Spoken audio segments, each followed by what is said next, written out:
Hello అండి, subscriber చేసుకున్న వాళ్ళందరికీ చాలా థ్యాంక్స్ అండి.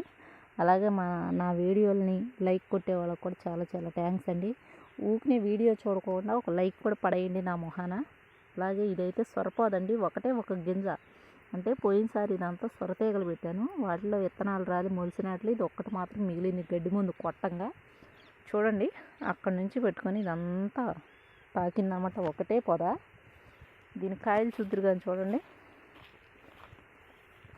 మొత్తం ఆర్గానిక్కేనండి. సొరకాయ మాత్రం ఒక ముందు పొలుగు కానీ ఒక పై ముందు కానీ ఏమీ ఉండదండి. ఎన్ని కాయలు ఉన్నాయో చూపిస్తాను చూడండి. ఇదిగోండి, ఒకటి, దిష్టి పెట్టమాకండి, 2, అదిగో అక్కడ ఒకటి, 3, 4 ఇంకా ఉన్నాయి. వెళ్ళిపోమాకండి, ఆగండి. ఈ కాయలు చూస్తే దడుచుకుంటారు మీరు. 5 ఈరోజు ఇంకా కోసాను, నిన్న కూడా కోసాను నేను. 6 పిందులు కూడా ఉన్నాయి, ఇంకా 6, 1 ఈరోజు ఇక్కడ కోసేసాను. ఈరోజు 4 కాయలు కోసాను, 11 కాయలు అక్కడికి. నిన్న 6 కాయలు కోసాను, 17 కాయలు కాసిందండి ఒకే ట్రిప్పున.